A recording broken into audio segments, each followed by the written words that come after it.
How you guys doing, man? It's Coach Ike. Good to see you guys. Man, I'm excited for my guest.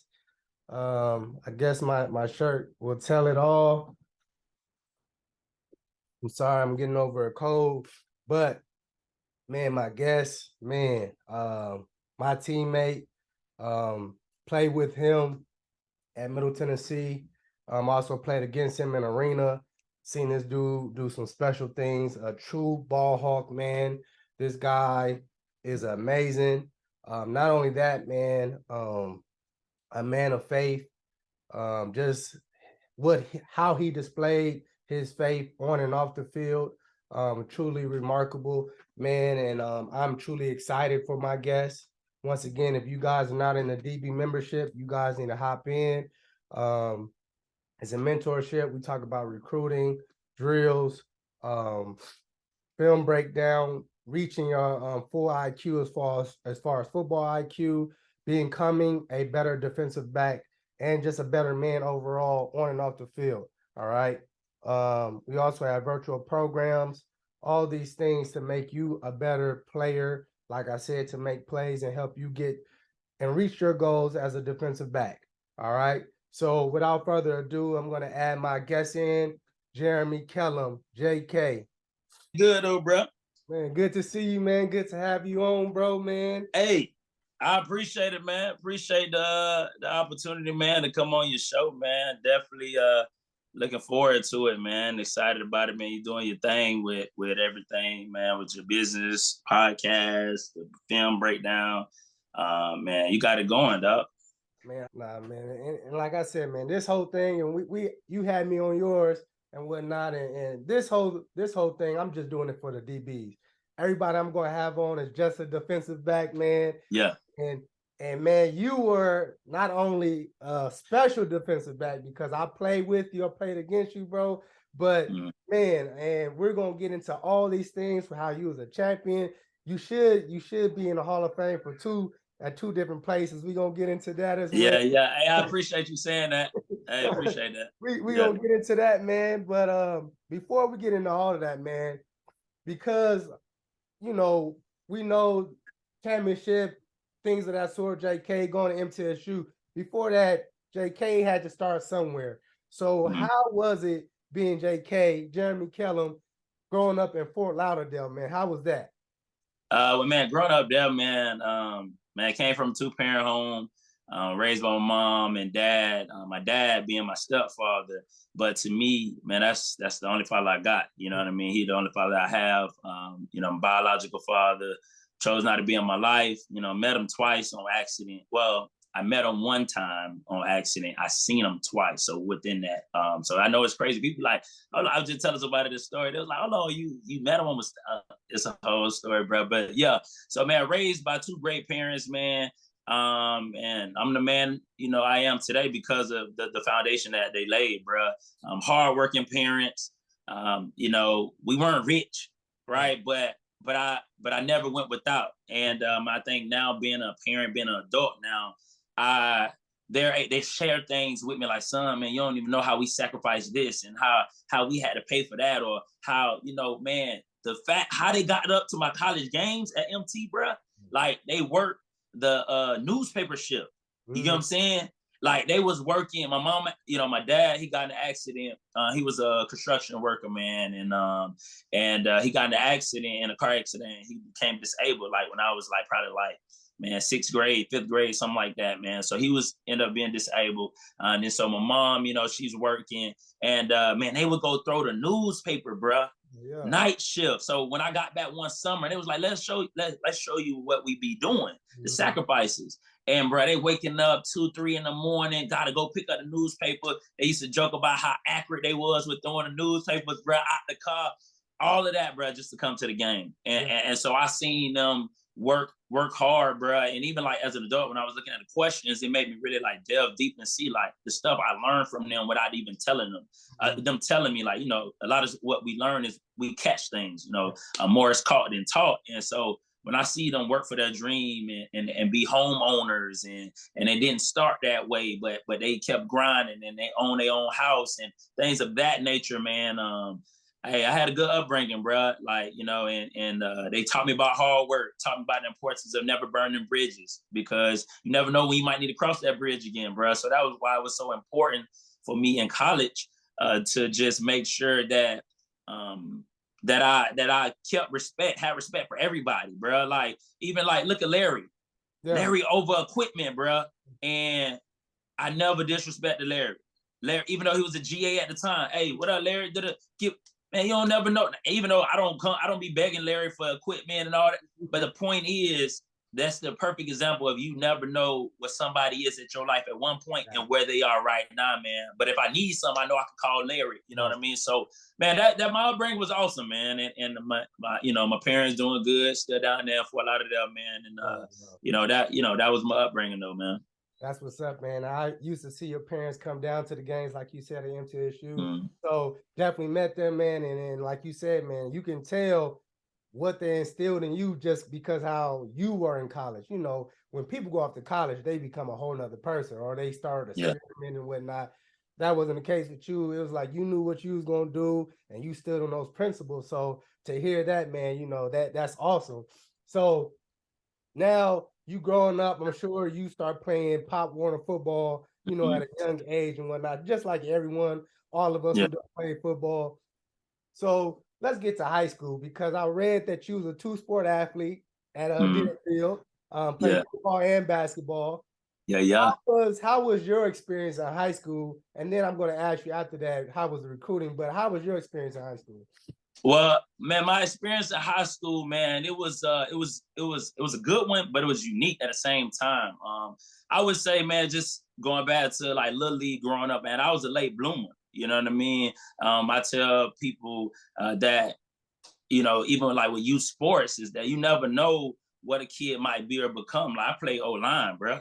I'm out there O-line. I had the big duck, bro, the thick little duck coming straight down the middle. I played linebacker, but that's toughness though helped me be a safety, an undersized safety, being able to play in the box or being able to make tackles and things like that. And so I wasn't the Little League legend. You got those Little League legends like, hey, but them boy were nice since they were 7. You know what I'm saying? I wasn't a Little League legend. And the thing about me too is like I never stayed in one place and played. And what I mean by that, like where I played Little League, I didn't live. You know what I'm saying? Like, so I played Little League, then we moved. And so then I end up going back. So I'm playing in one area, but I'm living in another area. And then when I went to high school, same thing. I didn't live in Deerfield. I went to church in Deerfield, but I didn't live there. So my name wasn't carrying weight. Like, oh, but that's Jeremy from Deerfield, when he was in 3rd grade. So I never really had that momentum. And so when I got to high school, I'm like this new kid in Deerfield, and I played my freshman year, and played my freshman year football, basketball, and I played baseball as well. So played baseball, but my 9th grade year I broke my ankle, and I broke my ankle, and so then I came back the next year. I tried out for football again. I wasn't really feeling it, bro, and I stopped playing my sophomore year. A lot of people don't even know I didn't even play my sophomore year. Really? I was done. I was done with football, bro. So I played basketball, and I was still nursing my ankle. At the same time, I still wasn't back 100%. And my cousin was playing football at the local high school, at another high school in the county, and I used to go to his games, and I used to go to our games. And man, my passion, hunger, love for football just started raging back, coming back, bro. So at the spring, cause we play spring football. Like in Tennessee, they don't play spring games, but we play spring games too. And so when we my teammates I played with in 9th grade, they started telling the coach, like, hey, we got a corner. And then I played corner, bro. I ain't even play safety. You know what I'm saying? So they like, hey, nah, we got a corner. Jeremy, man, he played freshman year, coach. So the coach was like, man, we don't know who Jeremy is. So I came out spring. When I came out spring, I had a good spring game, bro.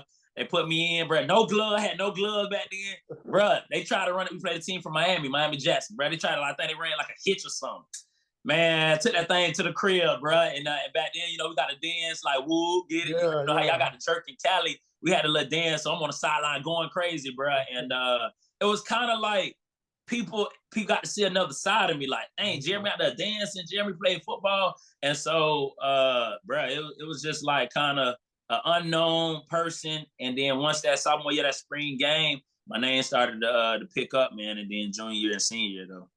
Got you. So you said it started to pick up. So how was the recruiting process for you as far as being recruited? Because I seen that you was all-star, you was defensive player of the all-star game of the North-South. You was also, and you also said you just got a pick in that spring game. Yeah, and yeah. We're gonna get into the ball skills because I understand where they come from, but people don't understand where they come from yet. So you was balling out. So how was the recruiting for you once that junior and senior year happened? Oh man, so junior year, so the first game I didn't start, you know what I'm saying? And so I came off the bench. And so I ended up coming in, played good, played against like one of our rivals, Dillard. And man, my junior year, after that first game, I believe like that second game, I think it might have been the second game of the season. Man, I like started the rest of the year and I had like 3 picks my junior year. And I had 2 in the playoffs. And the crazy thing is, well, like my mental toughness started like developing, bro. Like first playoff game, I got bombed. I'm talking about Moss, bro. I heard those people on the sideline, bro. Hey, go at number 20. Like the coach tell them, go at number 20, bro. Hey, they straight bombed me, bro, for the game. Like, you know what I'm saying? Like we was up by 7. Corner? You at corner or safety? Yeah, I was at corner, bro. Okay. Bombed me for the game. No, I think I was at safety. I was at safety, bro. Free safety. Bro, but we were playing like cover 2, bro. Straight bomb me for the game, dog. So they tied the game on top of my head and all, bro. So we almost lost the game. We went into overtime because of that, but we ended up winning. So I'm going back to school embarrassed. I got Moss, you feel me? So next game though, bounce back, 2 picks. You know what I mean? So we went to state that year, the only team in Deerfield Beach high history, and we even had some players come through. Shoelace that played for Michigan, a quarterback that's on the NCAA cover. Jason Pierre-Paul was my teammate. You feel me? 2-time Super Bowl champion. Just got a pick this past week, man. So got some great players to come through. But you know, what I'm saying, our team that junior year was the first one to go to state. So man, coming out the junior year. Names started to pick up, but I'm still underrated though. You feel me? Like I ain't the little league legend. I ain't a big guy, right? I'm not a 4'3" guy. I'm not a 6'2" guy in high school. And back then, that's why I'm happy that it changed for the kids now. But back then, bro, if you want a freakish athlete, you wasn't going to the UM. You know what I'm saying? Like if you wasn't like Major Wright, crosstown rival. This man was 6'1", like 180 in high school. Yeah. You know what I'm saying? Like, so you got Taylor Mays. Like, out there, y'all way like USC, Taylor Mays, huge, 6'3", 230. Yep. So it's like, if you wasn't that in high school, you wasn't gonna be 5-star or 4-star. So, man, so I was a 2-star recruit. So coming into my senior year, still flying under the radar, bro. We got a such thing called Super 11. Right? I didn't make Super 11, like the top 11 players coming in, preseason players. I didn't make none of that, bro. And after we played a Jamboree game, we played against a team that won state the year before. Dude going to South Carolina, dude was going to UCF, whatever. Bro, we came out, smashed them boys, bro. And I balled. And in the newspaper the next day, they was like, look, I'm paraphrasing. It was like, man, I don't know who this guy Jeremy Kellem is, but hey, we need to keep an eye on him. And from that point on, bro, my senior year, I just took off, bro. I was talking about, and I ain't catch no picks. I told my homeboy, he like, man, how many picks you had senior? I was like, none. But like, why you had no picks? Because we was running 4-4. So we running 4-4, and I was a safety, so I'm more like close to the box. But I'm talking about, bro, I had like 6, 7 fumble recoveries, 4 to the crib. You know what I'm saying? Like I balled out senior year. And so the recruiting started to pick up during the year. Bowling Green, you know what I'm saying? They started recruiting me. Western Michigan. Coach Schaefer, the D coordinator at MTSU right now, he recruited me at Western Michigan. And I know you're like, well, dang, when MT came in? Well, we played Antoine Davis, man, that played with us at MT. He went to St. Thomas. So St. Thomas, one of our rivals, along with Ely, the school that Pat Peterson played for. But anyway, we played St. Thomas, and at the game, bro, I'm warming up, and down across the on the other side, I look down there, bro, I see Major Wright. You know what I'm saying? Everybody know Major Wright, man, played for Florida, got that mean hit in the national championship game, played in the league for the Bears and Bucks. And I'm looking like, and I had that, my mindset was like, no, I got to come out here and show who, you know what I'm saying? Like, that's me. Like, that's a 5-star safety over there. Mm-hmm. So I got to come make a name. And bro, balled out, bro. I had a fumble recovery, took it for like 40. Mm-hmm. Took another, Jason Pierre caused the fumble. I took that one for 7. You know what I'm saying? And I scored more points in the offense. We won like 14-13, more points than St. Thomas offense. Yeah. But Coach Diaz, the D coordinator, that's at Penn State now, used to be the head coach at UM, he was in the stands. And so when I go talk to like high school teams, I'm like, bro, you never know who's watching. Yeah. Like, he was there to see Twan. So while he watched Twan ball, he ended up seeing me. He wasn't there for me. And that's how my recruiting got started with MTSU. And then they came to the All-Star game. I played in 2 of them. They came to the All-Star game, and I didn't even know what MT was, bro. I thought the MT meant from Memphis, Tennessee. Yeah. I'm like, what's that? You know what I'm saying? And so, make a long story short, bro, I found out it was Middle Tennessee, and that's how my recruiting process got going. I took a visit to Bowling Green, took a visit to Western Michigan, and then when I went to MT, bro, it was like, I liked it. They were sponsored by Nike. You feel me? Hey, they were sponsored by Nike. It was closer to home. I knew we was gonna play in Florida every year because we play FAU and then we play FIU. So every other year I had a game at the crib, and we played on TV. So that was kind of like how my recruiting process went, bro. Man, you shared something because I coached this past season, and I'm done with high school football. You done with it already? Hey, why you say that? Let me hear why you done, bro. So I was kind of done like 3 years ago because you don't have time to really reach the kid to develop them. Like, there's not enough time.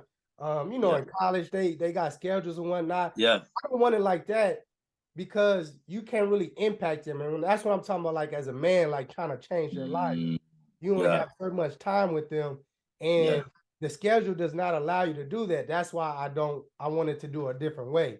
So I'm working to do it a different way. That's why I'm stopping though. Yeah. So nah, for sure. I'm not stopped, getting back to you. Yeah, because it's in you to coach, but I get it, bro. I ain't never think of it that way, but you right. Like, I mean, 2-3 hours after school, and you got to practice.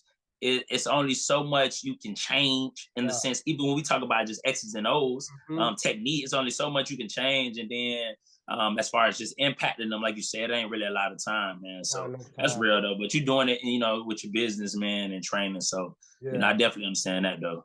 So when I tell them though, because we would play some kids, and I'd be like, look, these kids are supposed to be going blah blah blah. You got to show up. This is when you want to. If you want a scholarship, this is when we show up now. So that was my mindset as a player too, because I'm a smaller DB as well. So anytime we play somebody, I'm like, oh, I'm sticking him.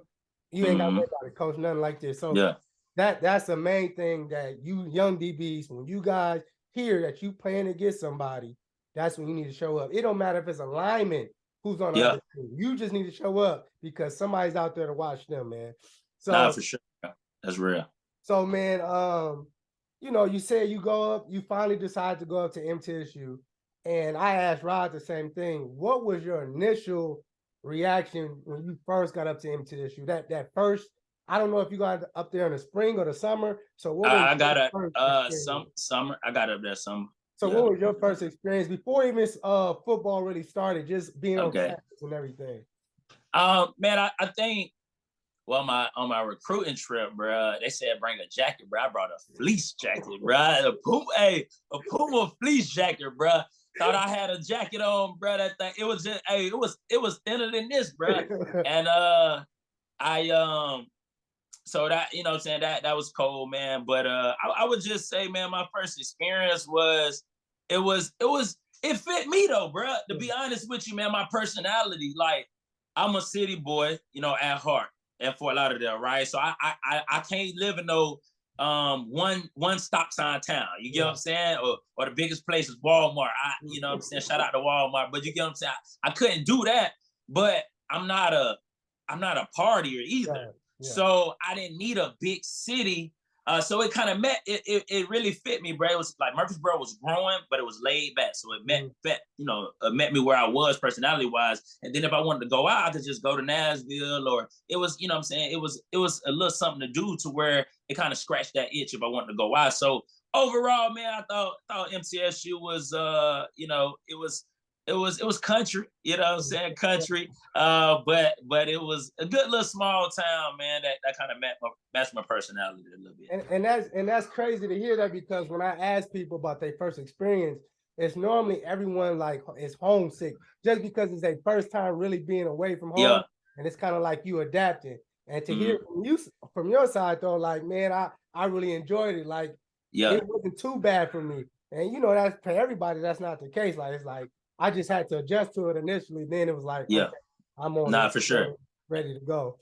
Nah, definitely. I think that first night I laid down, reality hit me. I said, dang, I might not ever live with my parents again. You know what I'm saying? Like that when they left, my parents was the last one to leave, bro. And I appreciate that, to looking back on it, I appreciate it. But back then, you like, I ain't like everybody gone, y'all here, like it's 5 extra days, so but I can see us, me and Brittany doing that with the kids too, though, But yeah, though, man, like once I got over that night, man, it was just like, man, this kind of, what I'm saying, this fit me. So, man, I want to get into faith, man, because like my whole life I've been born and raised in the church. We actually had service at my house for like 8 years. That's good.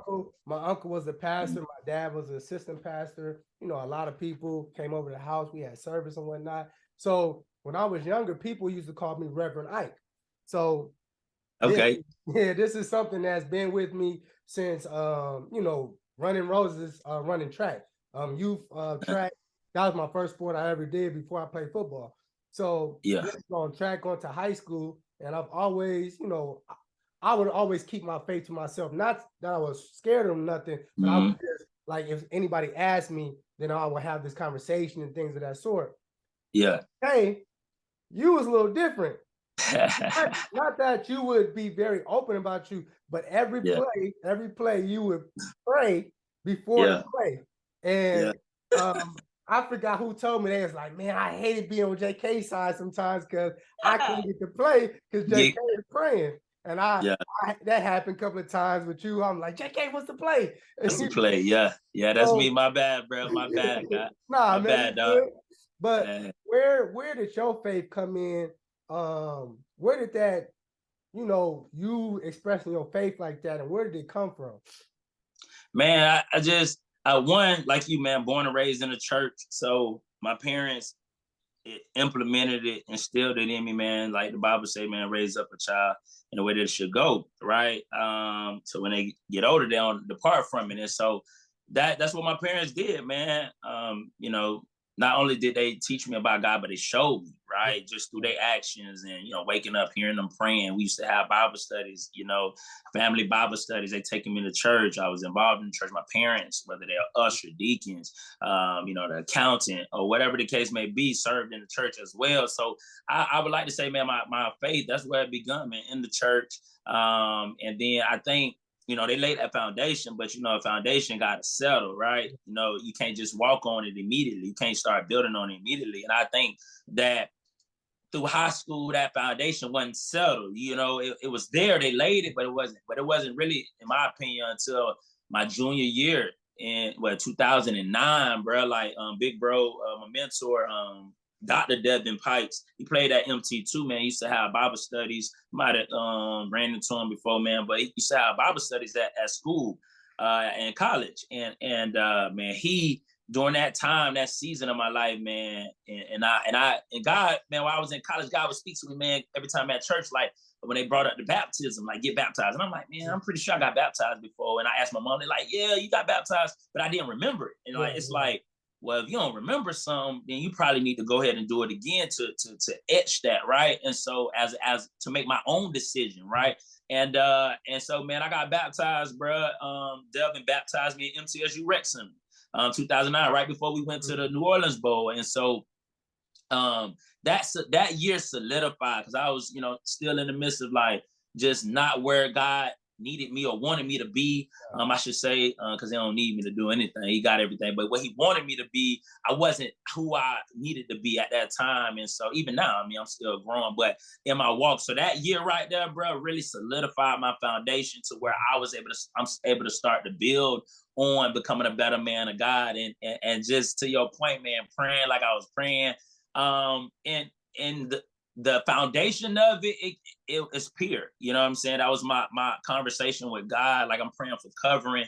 I'm thanking God after every series, bro, because like it's a war, not a physical war. No disrespect to those that's fighting, but it's a battle, I should say, out there on the field where you literally could walk away with injuries or different things like that. So to make it to that sideline, bro, was by grace. But when I look back on it, bro, it was a part of OCD, bro. And I grew up, being OCD, doing things, I gotta touch something twice, or I gotta check the door.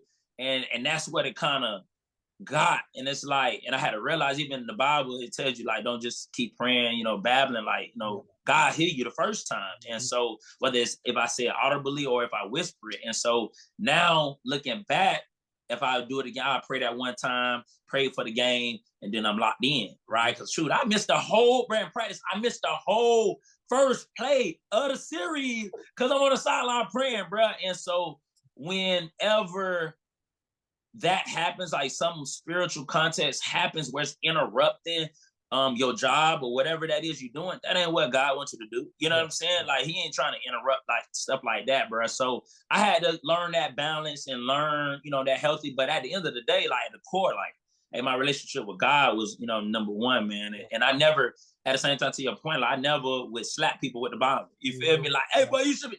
Nah, like my thing was show people God, and then I could tell people God. You know what I mean? And then I wanted people to know, like, bro, you can have fun too. Like, you know what I'm saying? You could be cool, and everybody different. But in my walk where I was, and even where I am, man, like you gotta have balance. So, but yeah, man, that's where it all started. Though, no funny stories though, bro. But I got it crazy because like I talked to when I had Troy was on. Troy asked me about that. I had somebody else talk to me about it. I'm like, bro, that's some real stories about JK about that, dog. That's crazy though. But yeah, though, that's where it started from, dog. Yeah, man. But it was awesome. It was awesome to see it because, even if you didn't see it, you would talk to somebody else and it'd be like, man, I just saw JK praying over there. And like, I knew I had to pray. And, you keep saying it was OCD thing, you praying. I don't think I ever seen you really get hurt though either. So no. Yeah, no. So I'm saying, like, oh no, for sure. No, the prayers went and no, they're legitimate prayers. But when I was saying, like, okay, so I prayed before the game. Yeah. Right? I pray on the sideline. Right? So I don't have to pray every single play. You know what I'm saying? Because now it becomes a work thing. I think I can earn, right? Oh man, I gotta do it. I gotta do it again. I gotta do it. You know what I'm saying? So that's why I'm coming in, like when it was like the OCD aspect, like, okay, you check the door. Like you already know the door lock. Why you gotta check it again? You get what I'm kind of saying? It's like, okay, God heard you pray. Like, okay, even if you mess up on a prayer, like God heard you, like you don't gotta keep going. Like you're not focused. You so focus on praying, you ain't even getting the play calls. Yeah. You know what I'm saying? So when it started to get interrupt with that, that's when it was like, all right, part of that is like, bruh, you stepping over into OCD opposed to just letting it be organic. But yeah, it was all authentic now, you know what I'm saying? I'm praying for real, like, hey, God, and to that point, man, I'm so thankful. I mean, the only thing, bro, I walked out with is, my finger, bro. And that happened in the last, I think it happened like in the year before in arena. You know what I'm saying? That's the worst injury by the grace of God, bro. So God definitely kept me covered, man. But it went, it wasn't by my works. It was by his grace, man. But yeah, though, man, definitely though, man. Definitely. So that's what I mean by like the OCD aspect of it, though. For sure, man. And now we're gonna get into your career. And it's a lot of things you have done. I can't go over all of them, but yeah. Appreciate it. You played as a freshman, not a lot of people do. As a freshman, you came in, we playing y'all. I saw you guys played against LSU, Oklahoma. Y'all playing against some good competition before I got there. That what was it? 09 when y'all went to the New Orleans Bowl? Yeah, Beat 10-3. yep, 10-3. That was the best record that Mm-hmm. they ever had in school history so far. Yeah. Your senior year, first team, you was all season. I mean, preseason All American. In the conference, won first Mm-hmm. team. Yeah. All conference and Sun Belt. So you balled out, man. Your body of work. And the only reason why that jersey behind you is not going to be retired Ah. is because there's another one, and Kevin Byard, Yeah. rightfully so. Another dog. He just recently got his jersey retired. He wore the Yeah. same jersey number as you, but Mm-hmm. really that, and it could be you as well, that still be in the ring of honor at Mm-hmm. MTSU. So, and it's nothing taken, like we said, Kevin Byers, you rightfully so, man. And Nah, for sure. MTSU, y'all, when y'all watch this, make sure y'all put just pay. Ah, yeah. Tell him, So, hey, man. tell him, man. Go ahead and nudge him, man. Let a boy in the So, hall, man. so man, can you after this just stellar career at MTSU, this body of work that you put together, can you share like your experience now preparing for your pro day and preparing for that draft in general? Like what was going on with that process?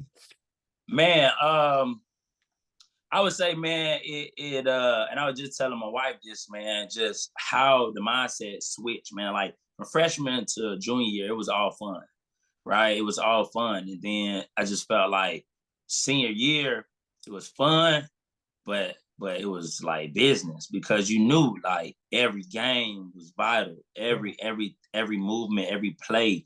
You just trying to put the right film on the right type of plays on tape and really showcase your ability. And man, I appreciate all the applause, bro, on the you know what I'm saying, just the accolades, man. And shoot, you echoed everything how I feel, bro. Which I'm not, I'm gonna I'm speak learning for to you. I'm gonna yeah, speak I'm about for to you. say that's what I'm saying. I'm learning to I learning the difference between like just speaking up for yourself and then bragging. Like just like you don't have to close your mouth to not be considered bragging. Like you could speak up for yourself and like everything you say, bro, I believe like wholeheartedly. Like I believe I should be in the MTSU Hall of Fame. You know what I'm saying? Obviously, but talent, respect talent. Like that ain't, you know what I'm saying? Like that's my jersey, but that number belongs to, Kevin Byard because of what he did. You know what I'm saying? Like he trumped everything that I did. I think if he wore another number, potentially could, you know what I'm saying? Maybe not even, maybe my numbers may not be deserving of a retirement type thing. But definitely I do think from what I did, the body of work, even, making history, first team, ESPN academic, being the first ever student athlete in school history to receive ESPN academic All-American honors and first team all-conference honors, regardless of sports, in the same season. And what I did on the field, I definitely think I should get that nod. And, you know what I'm saying? I'm believing, trusting, praying, asking God, for that, so once that season, once my career concluded, bro, after that bowl game, when we lost to Miami, Ohio in GoDaddy.com bowl, it was like switch, bro. It was like, all right, what's next? And so I found out a lot about myself, man, during that time, bro. I realized, and I kind of sensed it, but I realized it really came to fruition. Like I was one that ran to comfort. You know what I'm saying? And I heard Mike Tomlin talking about this, and he was like, most people run to comfort. He said, I run away from it. And that point of my life, bro, 2011, I was running to comfort. And what I say that is the agent that I had wanted his clients to go train in other places. And so me, I wasn't, I was dealing with the fear of failing in front of other people, not so much of failing. You know what I'm saying? It was the fear of failing in front of other people. Because when I train by myself or whatever, I fail at things, right? You know what I'm saying? So it's the fear of failing in front of other people. And it was times like I passed up initially on opportunities to train with Patrick Peterson and other NFL players when he was in college. You know what I'm saying? Thorpe Award winner. We was in college then, but he had cousins that made it to the league. They was training. I passed up on opportunities because of my fear of failing in front of them and running for comfort. I was more comfortable training by myself. And then even like for my pro day, I had a mentor that I was training with. I had trained with, during my before my senior season, and then after, I chose not to go train what my agent wanted me to. And so, make a long story short, I still had great training. I was strong. I was, cut up, fit, and but my agent and my mentor, my agent couldn't get on the same page with my mentor, bro. So my agent really was tripping. Kind of found out he really wasn't on my side. But anyways, so when I came to pro day, my agent, my trainer, mentor, he didn't get the money from my agent. My agent didn't pay him. Yeah. So he don't have the expenses to just come up here, you know what I'm saying, for 5 days. And so I'm up here, bro, and man, I lost weight every day, bro. And because I didn't have the same food I want, you know what I mean? Yeah. And man, I stepped on the scale, bro. I was 182, 184. And I think as I was training, I was like 190. Yeah, You know what I'm saying? So I lost all that when I got on the scale, bro. When they said that, I was like, whoa, like, you know what I mean? But you gotta still keep your composure. But I'm like, I know what the scout's thinking. Like, I'm 5'9" and 3/4 or whatever. 184, 182. I'm like, right. So then my bench, you know what I'm saying? So got on the bench, knocked out, 225 15 times, got up, bro. All I heard, -7. What? Like, -7, you know what I'm saying? So they boom, docked me like that. So mentally, I got all this stuff going on in my mind that I gotta, okay, on to the next. So I went out there, L drill, you know what I'm saying, did my thing, L drill, did my thing, short shuttle. I knew I'm quicker than fast, you know what I'm saying? Didn't run too hot, you know what I'm saying? In my 40 on that day, pro day wise. And but the DB drills, you know what I'm saying, did my DB drills, did feel fatigue in my legs, but overall, I'm such a harsh critic of myself, bro. But when I look at it, my numbers were average to like a little above average in certain areas, like the L drill and the short shuttle. That was like above average, you know what I'm saying? My 40 compared to like other DBs that ran at the combine was kind of, you know what I'm saying, especially like safeties, was average. So I was disappointed, bro. I ain't even gonna lie. And I went and talked to Pastor Benny and and Pat Root to the Good Bros, you know what I'm saying? Pastor Benny was just like, my wife was like, man, how about you go talk to Pastor Benny? So she took me to the office because she worked in his office. And he was like, look, man, I know you want to, go to the NFL, and that's the top of the ladder. He was like, man, but before you can get to the top of the ladder, you got to get on the ladder. You just got to get on the ladder anywhere. And he was like, as long as you get on the ladder, then you got an opportunity to climb to the top. And man, after that, my agent had got bad news. Like, somebody told him that I was overweight. Like, I'm like, who you talking to, bro? I'm like, overweight. I'm 184, bro. I said, how I'm overweight, you know what I mean? And so even the dude, Ronaldo Hill, that played for the Titans, like, he had the same agent as that I did. He's called him like, hey, man, he was cut up. He wasn't overweight. Like, he did, he moved well in the drills, stuff like that. And so, man, so my pro day, bro, like, looking back on it, it went better than I thought I did initially.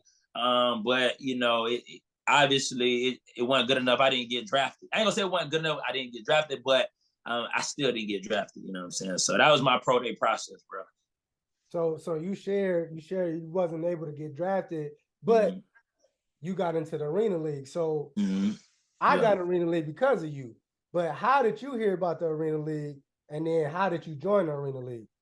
All right, so before I got in the Arena League, I never wanted to go to the Arena League. I told this to my wife, my parents. I'm like, hey, the last thing I want to do, I ain't playing in the Arena League. And it was almost like I was trying God. Like, I ain't playing in the Arena League. God, like, looking like, oh, really? Like, I got something for you, you know what I mean? But I watched the Arena League when I was growing up, like coming home after church on Sundays, they playing on ABC, NBC, stuff like that. So I knew about the Arena League. And while I was preparing for my pro day, that, the league started in the spring, you know what I'm saying? So Chicago Rush hit me up. They hit me up seeing if I was interested, and I was like, nah, you know what I'm saying? I'm gonna just try to see if I get to the league, sign as a free agent, drafted, sign as a free agent, whatever. So they hit me up like in the summer, I believe, like after the draft. So I turned it down. I was focusing on outdoor. And so then, I got with the UFL team the first time around. I got cut. And that was crazy, because I feel like I should have made the team, man. But I feel like I played well enough. But I learned the business about football that I wasn't starting on special teams, though. You know what I'm saying? And so, but I was like second team safety. I was the first dime, because we went dime, you know, a lot or whatever, often. I was the first dime, you know, but I went starting on special teams. So the power of connections and treating people right. So when they cut me, you feel me? I spoke my mind like, hey man, like that's crazy. Like how I go from being on second team, I'm catching them, you know, I'm catching picks in practice, a turn, you know, pass breakup, forcing turnovers in a scrimmage, but I kept it respectful. And so next thing you know, the New Orleans Voodoo was looking, you know, for a DB. You know, these people talk, and so somebody from Omaha Nighthawks in UFL gave my name a reference. You know what I'm saying, to New Orleans. And so that's when PO actually the quarterback coach for the Titans. My coach at New Orleans. So they hit me up, bro. They were just like, hey man, you know, we want to bring you in for camp for a tryout. So it wasn't nothing that was signed, and wasn't nothing that was promised or whatever. I got a crazy story too, but it's later time about my UFL, how I had to walk out on faith about that tryout with my agent. But yeah, man, got there, bro, and I went to New Orleans. And man, I think I was on third team. I think I was like third team in New Orleans. You know what I'm saying? And you know, them rosters small, 21 people, bro. So you keeping like 4 DBs. I was like, I know I was on second team. I wasn't starting, bro. So I was maybe like third team. And man, I got enough, man. When we played a scrimmage, went to Jacksonville, bro. I was looking so ugly out there, bro. I had on some high top basketball shoes. I had what they called me Walter Payton. Like they said, I looked like the old, hey, boy, I was padded up. I was trying to protect my elbows, knees. And I went out there and balled though, bro. I think I had two picks in the scrimmage. And so once I did that, bro, came back and man, never looked back. And I started getting some play in New Orleans and just took off with New Orleans. So man, you play your rookie year in New Orleans, and then after that, you know, you was fortunate to go to Arizona, which is like New England, the promised land. Hey, the promised land arena. Hey, for real. But the thing about it, at New Orleans, you had 8 interceptions. You were second team all league, and then when you went to Arizona, you became a star. Like it was just you took off. And we're gonna get into what kind of season you had later on. Yeah. But how do you think you was able to catch on to the game so fast? Because arena is a lot different from the outdoor. Crazy. So how were you able to catch on so fast? Man, you know, obviously, man, you know, by the grace of God, you know, blessed to, you know, have that success and be in environments that New Orleans is the perfect place for young talent. Arizona, I don't think so for rookies. Because it's so much. It's, bro, and we'll get to that, but it's veterans over there. You know what I'm saying? So New Orleans, it was straight 1 year, 2 year guys, rookies, second year guys. So I got the opportunity to play and learn. And so, and then my skill set, like, which I felt like scouts slept on in college, like I could cover.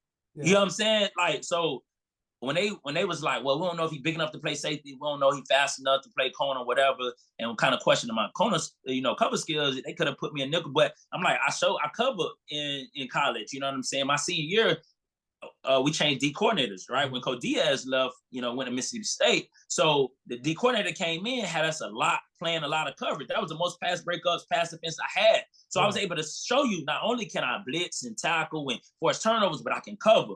And so my trainer, my mentor that I trained with a pro day, his mentality was move like a corner, train like a corner, but play safety. So that was my whole thing. And so that was so quickness, short area, stuff like that. Oh, that was all me. And so and so when I got in there, I just was like, man, I'm gonna just let my skill set and just go ball, because it wasn't that I knew I could cover, bro, and it was I just played safety. And the crazy thing is, and even my homeboy, my best friend Brutus, he talked about it. He was like, bro, when you told, because we met in New Orleans, he was like, but when you told me you played safety and you was, a safety in college, and you was gonna play the middle guy, I was like, bro, you're gonna be trash. Because if you look at it, no middle guy was a safety in college. So and it's so crazy, bro, because if the game was covered like how the NFL is, like they would really like see and get a greater glimpse of like some of the stuff I actually did. Like, I didn't play corner, I played safety, so to play the middle guy was crazy. But yeah, man, so I just was out there, and then the ball skills, bro, was something that I was blessed with, bro, since like high school, bro. I always loved the football. I love touching it, rubbing it. I want to tap, I want to take it away, whatever. And that was just my mentality, man. And so, man, I was blessed to play with some great guys in New Orleans. We turned that organization around. Like, I set the rookie record for picks, rookie of the year finalist. Took the team to the play. We took the team to the playoffs for the first time. We really should have beat Philly. Philly played Arizona in the championship that year, but we really should have beat Philly. But we gave them a run for the money. But yeah, man, that was I think just playing in New Orleans. Coach Mo made it simple for us. We didn't have to think a lot, and I think just having the opportunity to play early gave me an opportunity to be able to work out those kinks and just become more confident and play better, man. As I made my way to Arizona. For sure, man. I want to get back to the ball skills because, like I said, we was gonna go over this. In college, I done seen it firsthand because you done got a pick off my back. I did, off your back, literally. Hey. Off my back. But you used to be catching tennis balls, catching footballs every day after practice. Yeah. And this is what people don't see. Like JK, I hated practice because, especially my junior year, senior year, because we was losing. I never lost like that ever in my life. So I just hated practicing. And, you'd be tired, everybody walking off. JK would have one of the guys. Yeah. Boy, Brad. Yeah. And Brad, yep. And he would have him throw him the ball. And I don't know I forgot how many he was catching. But you would catch him, and you had to catch a certain amount of balls before you went in. You did this every day after practice. It didn't matter if it was walk through or not. So, I mean, there ain't no question why you ball skills was like that. Yeah. You're always working on your hands and doing those things. Where did that come from, though? Man, it came from I know exactly where it came from. It was sophomore year camp. Coach Diaz, the coordinator at Penn State, they doing their thing, as a defense. He read an article from Ed Reed, and I'm a UM fan, you know what I'm saying? Grew up down there at the crib down south. And he read an article. Ed Reed talked about how every day he stay out to practice and catch balls, right? And I said, dang, if Ed Reed, Hall of Fame, like he wasn't a Hall of Fame, but he was still playing, balling. I'm like, Ed Reed stay out to practice catching balls, getting his hands right. I know I need to be out there. Yeah. And so after that, bro, every day, like you said, and I know people be like, man, no, bro, Monday through Friday, bro. Even in the summer, like, you know what I'm saying? When we used, me, you, Banks, had the tennis balls in the, bro, every day, bro, it was like, I got to catch these balls. And the thing is, man, is that like I had 10 picks in my career, right? Which is good, but I never had more than 3 in a season, right?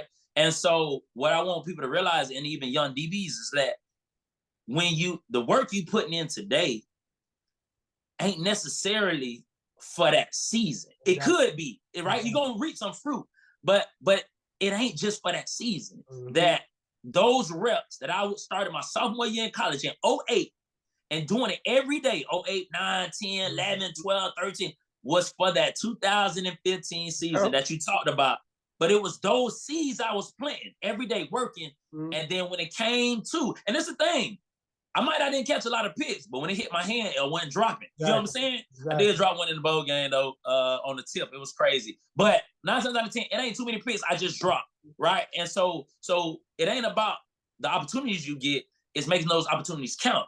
And so I seen, and there was one coach tell me, he was like, Coach Bobby still would bring it up. Like, even if I like talked to him, he started talking, he's like, man, I just remember that pick. I'm talking about Dash through he threw a bullet to Bayard. I'm talking about I was like 10 yards away from him, bro. And I'm covering a slant. And I just, in spring practice, I just snagged it like it was effortless and took it the other way. But it was the repetition, bro. So to that, man, speaking of that, like that stuff might pay off. It might not pay off this year, might not pay off next year. But eventually, bro, when you need it the most, it'll pay off, dog. No, for sure. And you mentioned that 2015 season in Arena. You won defensive back of the year. Mm-hmm. You had 15 interceptions. I remember, we watching film. I mean, Rod at this time is on a team. We in Orlando, and we just watching film, and whoever you guys are playing, and like, dang, there go JK. He got another pick. I mean, Yeah, yeah, like 2 picks, 3 picks, 1 pick. It was a pick a game. You were just yeah. It going was crazy. crazy. So, what was your mindset that year? Like, what was going on in your head? Man, my mindset. So, I'm motivated every year, bro. But something happened in the off season, right? So, mind you, I don't ever feel, and everybody feel that way, right? That we don't never get the credit, right? You know what I'm saying? So, mind you, I was the rookie of the year finalist, New Orleans, right? Mm-hmm. Then I signed with Arizona. Yep. Man, on the roster, bro, I was listed as a jack linebacker, bro. Yep, I remember. You know what I'm saying? Y'all played So, us. You got a pick. bro. And So you you thought, talking about? I went from hold on, bro. I'm one of the best middle guys. You know what I'm saying in the league. I'm jack linebacker. You know what I'm saying?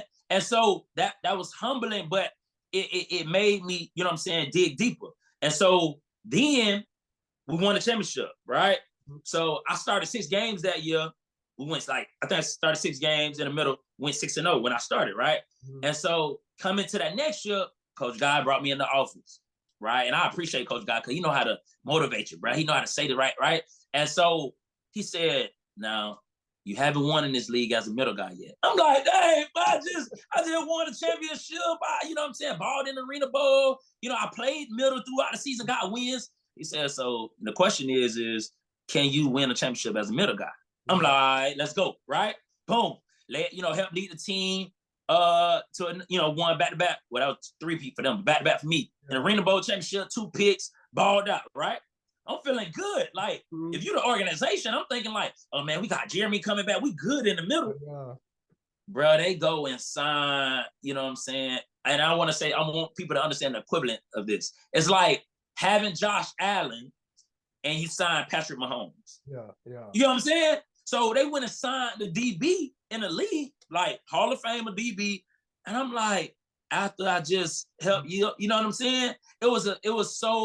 I felt disrespected, but I took it, you know what I'm saying? And the person called me, it was like, man, I just want to let you know, like, you know what I'm saying? I plan on signing there. You cool with coming? I'm like, yeah, like, let's go. You know what I'm saying? So all that happened before that season. Right. Hey, yeah. So you know what I'm saying? And so I'm gonna keep it professional, you know what I'm saying? Yeah. So all that happened before that. Mm-hmm. And so when you talking about going to camp, boy, camp, I was blinking out there, bro. Camp though, bro. I'm talking about pit. Hey, I'm snapping, yelling in practice, like going crazy because I'm like, I'm tired of people trying me. And so when I got into that year,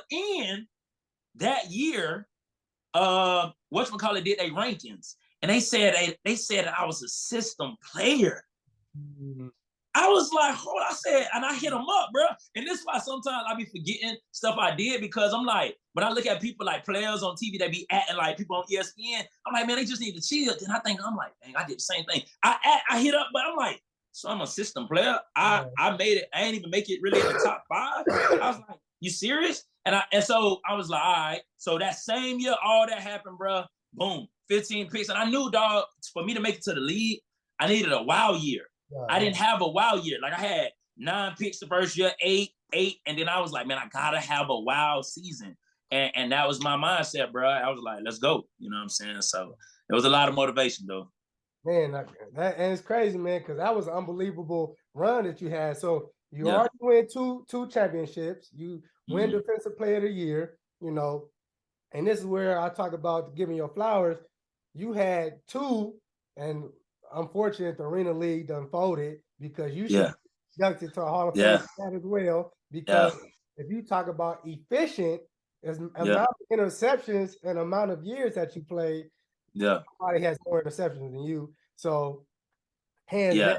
So, I appreciate that, bro. That definitely been balling. So, definitely have a awesome career. I think your last year was 2016, whatnot. So, you played 7 years professionally. When did you know it was time, though, for you to move on to the next phase in life?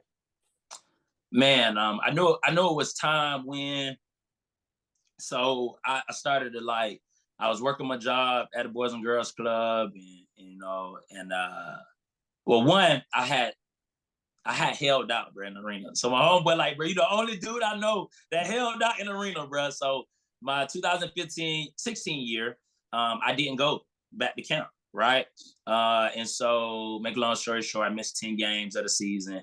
And so I was watching the Warriors ball, right? And I was looking at Curry, and I was like, dang, like I miss competing, right? And so I ended up going back. So I went back after 10 games. And I remember one day at practice, I was like, okay, I know what I missed. Right? I was good. Yeah. Like, you know how you miss something, then you get it, you're like, okay, this is what I was missing. I'm straight now.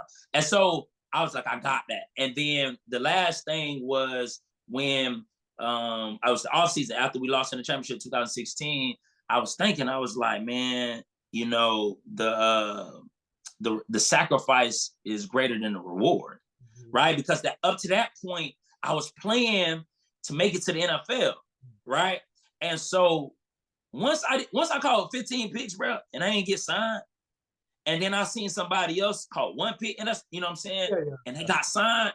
That's when I realized that, man, at the end of the day, what God for you is for you. Whether you catch 15 picks or one pick or no pick, you played football in college, you didn't play. If something is for you, like, God gonna make it happen, right? And so I was like, man, I could keep playing and catching picks, and I could keep, you know what I'm saying, winning awards or potentially winning a championship. But I was like, I already did that. Well, that would be selfish of me, right? I was married now. So we was going to continue to do the long distance thing. That would have been selfish, bro. And I'm like, the reward, what's the reward? The league ain't called me. I didn't put this body of work together. Man, I got a lot more stuff that God put in me to do. And so what happened was, I still was on the fence, but God went ahead and just made the decision for me when the league, unfortunately, when it folded. And when it folded, I was like, oh, yeah, I'm done. Because I wasn't trying to go to another organization and stuff like that. Now, if they were talking about bringing the team back to Nashville, if they would have did that, I probably would have played, because the sacrifice wouldn't have been greater than the reward. I'm still at the crib. But yeah, once the sacrifice became greater than the reward, or the potential reward, that was when I knew it was over, dog. Got you. So during your playing days, and this can be, you know, from high school, college, professional, what was the most challenging moment for you? And that can be on and off the field. The most challenging moment, I would just say, like I talked about a little bit, most challenging moment on the field, man, was my first year in Arizona. And man, we played Reggie Gray, them boys, bro. And you know, they known Coach Burley now with the Rattlers now. He known for that quick mo, right? And so I ain't never see that. Was my first time seeing quick mo like that. Yep. And then I'm going against Reggie Gray, right? And so, man, he got up on my toes, man. He hit me with that pop, pop, pop. Yep. And I was like, oh, right. And so I just, and it was incomplete pass. I think he scored one, but I just didn't play good at all. And New Orleans was playing my old team next. Yeah. And I was like, dang, they're going to see this on film. So I'm embarrassed. I played bad. And then one of my teammates told me what the coaches, you know, coach had said, was like, man, you know, Jeremy ain't looking good this year. And it wasn't that I was having a bad year. I just had a bad game. And so mentally, man, that was challenging. And then, like, even like playing with the Rattlers, man, I got pulled one game, you know what I'm saying? Then got put right back in. I got benched, not benched, but I remember I came to the post-game meeting, and they was like, I mean, after pregame meal, they tell you who playing. Yep. And the coach was like, you ain't playing today. Bro, I almost laughed. Literally, I almost laughed, bro. And so it was those mental challenges that I experienced during the Rattlers that made me who I am. And like, even Brittany said, she was like, bro, Coach Guy made you like so much stronger and better, right? So I thank Coach Guy for everything, man. Great coach, bro. And I really loved and enjoyed playing for him. And he brought the best out of me, man. So that was like on the field. Off the field, bro, when I didn't get drafted, bro, and then I got cut. Yeah. That was an identity season, man. 2011, I had to learn about really who I was away from the game of football. You know, like being an athlete, our identity, especially when we're younger, get tied up with who we are, right? So, because when we're young, we don't really know who we are. We learn about who we are, and then our sport gets tied up in it. Mm-hmm. And so it's like, okay, yeah, I'm a football player. Nah, I'm not a football player. I'm Jeremy Kellem. Football is just what I do. So when I was cut, when I didn't get drafted, and then I was cut, and I was out of football for like a whole year. That's when I had to learn, like, okay, who am I? I had, when it got a job, and that's when I was able to come to grips with who I was away from the sport. So when I went back to play, I already knew I'm gonna be all right when I'm done playing, because I got to experience that, man. I got to learn about who I was away from the game of football, man. So that was probably the hardest, just off the field, dealing with that, man. When I didn't get drafted, and then when I got cut. Gotcha, man. And I share that with my athletes now, man. And like, look, your identity is not caught on this football, and don't get caught Yeah. up in it now. And like you said, as a youngster, that's what you're known for. But that doesn't Yeah. who you are. And Yeah. you can separate yourself now from that right now. And that's the great thing about it. Some of these kids, they actually do understand it, because they don't even watch football. Like, these kids just play football. They don't watch football. They Yeah. don't know. Yeah. My kids, they're super green. They don't know who nobody is. And it's Yeah. just like, I kind of envy you guys, because everything is not about football. Yeah, that's real. That's a good way to. That's a good point, bro. Like, it probably is going to fare well, serve them better. Yeah, that they not on that, because they know that, man. Okay, this is the game, but I got so much other stuff going, man. When we was like so engulfed in trench, we watching the draft. exactly. You know what I'm saying? We like watching the draft, bro. 5th round, we still watching the draft. Like, bro, it was crazy how invested we were, man. But yeah, man, you're right though. That's a good way to look at it. Good perspective. Man. So, man, now an entrepreneur, you have your own business of Win. What made you start that, man? Man, so when man got started, so when it got started, I grew up spoke in college, everywhere I went, Arizona when I played, New Orleans, spoke, stuff like that, to schools and colleges. And then man, one speaking engagement, I think at the end of 2012, I believe, after New Orleans, in the off season, I went and spoke at a Boys and Girls Club event, and a guy came up to me after, and he was like, "Man, I see your passion." It's like, what you talking about? He was like, "I see your passion." It's like, so I'm driving home, and I just kept replaying that. I see your passion. I see your passion. I said, man, I'm about to take it serious. I'm about to take speaking serious, right? And boom, that's what I did. And so it started out Win. And so what it is now, like the name is We Impact Now, right? Win. But it wasn't always that, right? But it always was the acronym WIN, because my thing was I'm speaking life, and I want people to win in whatever aspect, as a father, your spiritual life, parent, football player, athlete, teacher, whatever it is. And so my whole mindset was like, that was going to be my brand, like win. And so as now, like we were talking about before the show, man, it's just like how you can start something when it's yours, like it can evolve. And so, I procrastinated, found out that name was, taken and all of that. So then me and my, wife was brainstorming. So we came up with We Impact Now, right? And so, which I love, because it's we. It ain't just me. And what I really believe in to grow out, it's an umbrella, right? And that it's gonna get to a point, obviously. So it's like, yeah, it's my name is on it, but my wife is right by me. So it's already a we. And then I believe it'll grow out. And then it's all about impact, right? And all that we do.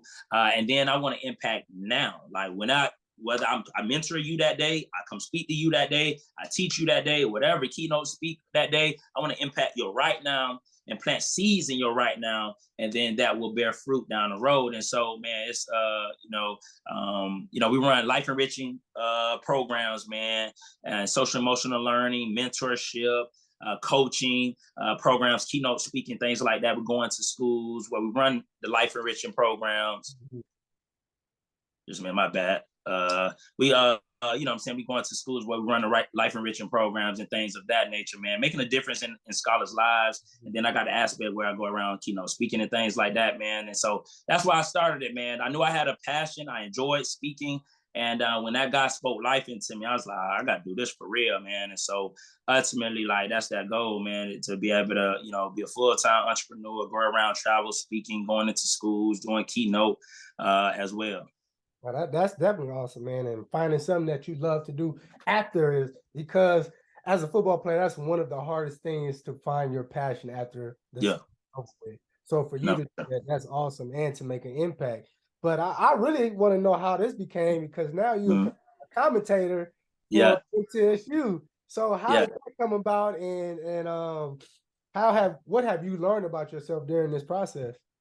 Man, so I know that probably came out of left field for a lot of people, man. But it's I've been planting those seeds, bro, since '07, Mm. and at school, and so that's why a lot of times we want to see the people in general, man, especially like young adults, younger kids, man, we want to see the fruits of the labor right now, right? And when I got to MTSU, I originally went in as mass comm, all right, because I wanted to be on TV, radio. I came from a high school. We did that stuff like that, and so I let Mark Owens, who's over the media department, they knew like a lot of people knew like, okay, Jeremy want to be in TV. So when we went to New Orleans Bowl, they let me interview people. They let me control some of the things of that nature to get my feet wet.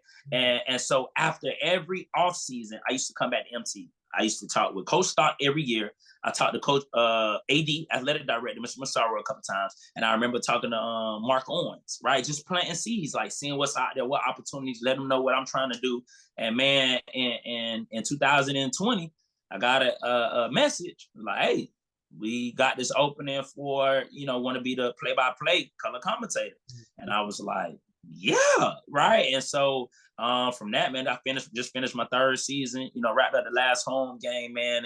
And so this is something that I've been working towards and wanting to do, just being in media, radio, broadcasting and stuff. Every stop I've been doing this. And I had a teammate tell me this in the UFL after one practice. I was like, man, we ain't got to go to school. Oh, I love this. I can just play football. He was like, this fun, ain't it? And I was like, yeah. He was like, but just always remember this. While you're playing, think about what you want to do.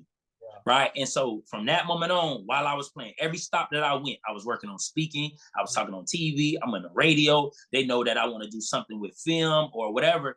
And then like I say, that was in '07 that I started at in college. And then every stop. And then all of a sudden, 2020, I get a call. And so now I've been doing it, thank the Lord, man, for the last 3 years, man. And what I learned about myself is man, just I love it, bro. Like I'm like, bro, I can't even explain it, man, because I know I'm in purpose when I'm doing it. And just like you probably feel that same way when you out there training players. I know I'm in purpose. And you can't beat that, bro. Just sitting up there getting to talk about football and just have fun. Like, man, I enjoy it, bro. Man, you share the gym, man, because we get so focused on this thing, especially us as football players, that we Yeah. think the only thing we gotta have. And Yeah.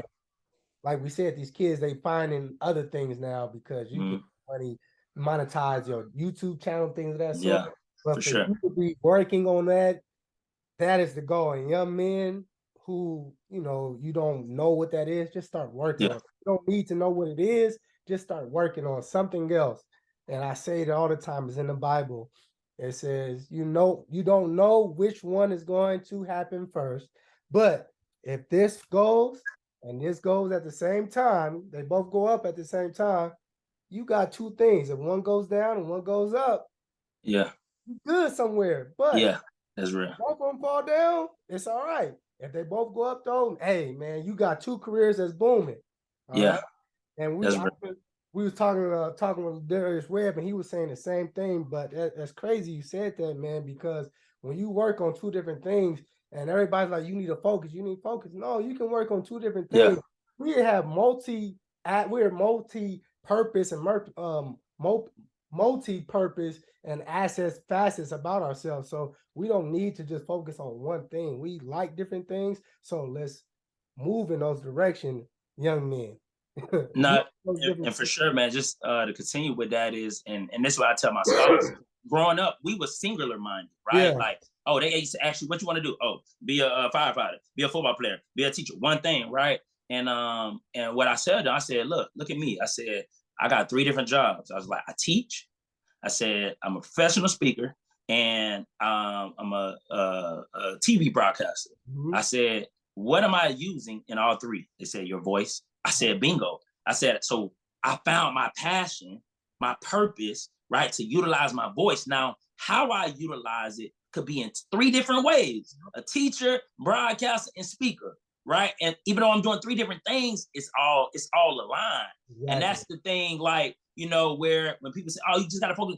Well, if it's all aligned and it all stems from the same thing, then you kind of still doing one thing. Now, no, now you can do music, or and then I have a clothing line, and I have, right, like those might be three different industries, and that might pull you, but some people are able to pull it off. But when you have that purpose or that passion, from that passion can stem different revenues, income, or different ways, or job opportunities, man.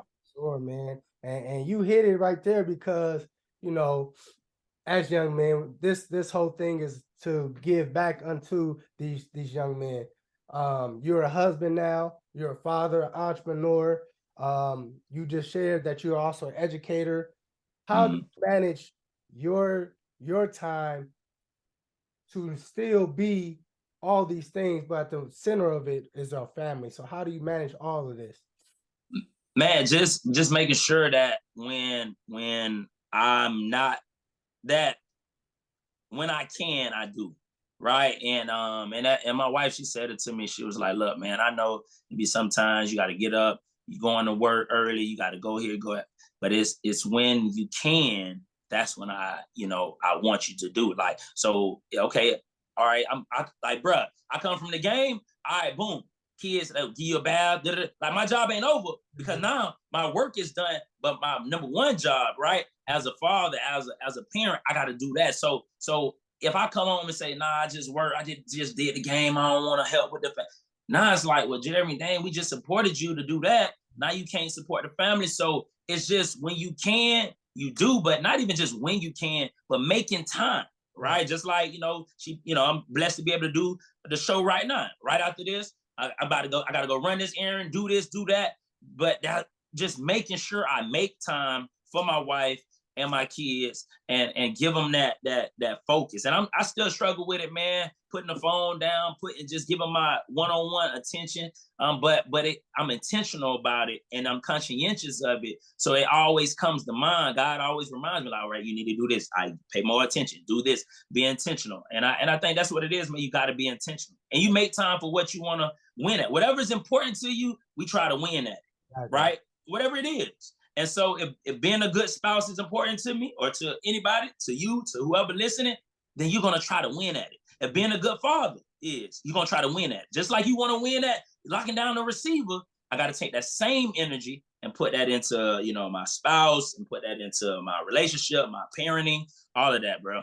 Yeah, nah, big time. Cause y'all be coming up with some videos, man. Hey, that's wifey. Hey, I can't even take credit, bro. Hey, that is wifey all day, bro. Like, I get out, you know what I'm saying? We'll get out of work or whatever. She's like, hey, I got these videos, you know what I'm saying? Because just like I'm an entrepreneur, she's an entrepreneur, right? And so part of her job is, hey, we got to record these reels. We got these photo shoot. We got this thing. So we actually, you know what I'm saying, about to meet up with one of her blogger friends from out of town. So that's part of what we talking about, just being a family man, and being there for your spouse, just like they're there for you, man. So, but yeah, man.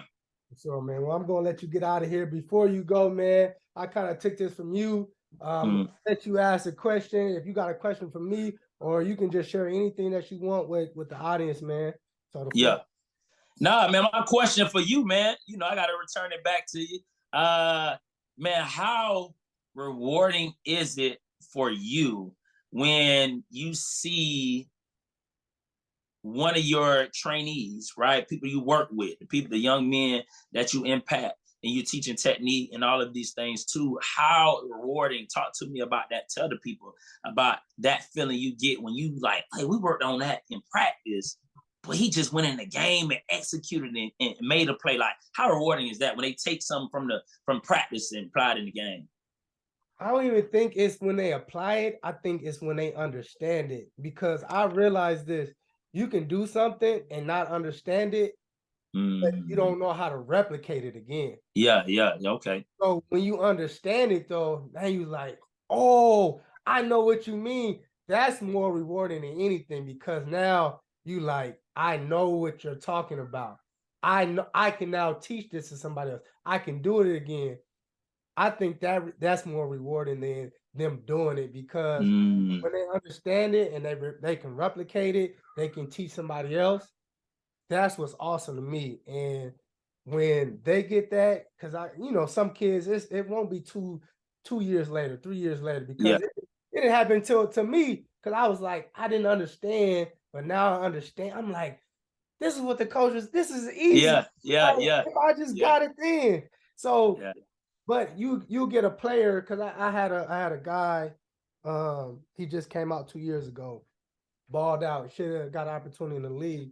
He didn't though, but he was like, Ness, man, he said, everything you told me to look at, I saw it on film and I did it. He said, he was like, I don't know why it was so hard. He was like, yeah, he broke the school record in 1 year of interceptions.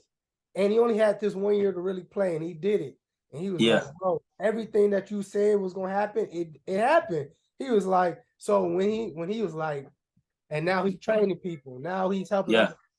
And I was like, bro, this is what I'm doing it for, like to help yeah, for now you to do the same thing onto the next. And the great thing about it, and it's not about me, but now the legacy continues, because for sure. who taught me, I'm Yeah, giving what they gave me to other yeah, people.